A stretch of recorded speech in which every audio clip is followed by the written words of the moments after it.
For the consultation process, you'll be seen at either our Alpharetta or our Midtown location. When you come in, we'll first start with taking some photos of you to do either 2D or 3D imaging, depending on what location you're at, as well as what type of implant you're looking to receive. After your photos, you'll sit down with either one of our surgeons to discuss your specific surgical plan. At this time, you'll look at your before photos and talk about what your specific goals are for the implant that you'll be receiving. Hi, I'm Dr. Beaty, and let's talk a little bit about what to expect when you see either myself or Dr. Nagy in consultation for facial implants.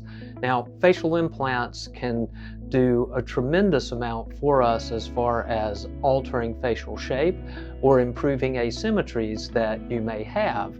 For example, we use implants in the cheeks, the chin, also along the angle of jaw, and these are available in a variety of sizes and configurations as pre-made implants. They're typically made out of a solid material. This is an example of a small chin implant that might be used to extend the projection and enhance the definition of the chin. After you've had time to meet with your surgeon to go through the surgical plan, you'll sit down with either myself or another patient care coordinator to go through the financial quote, as well as timeline expectation for your surgical procedure. Depending on if you are doing a standard implant or a custom implant, the time frame may be a little bit out of your hands.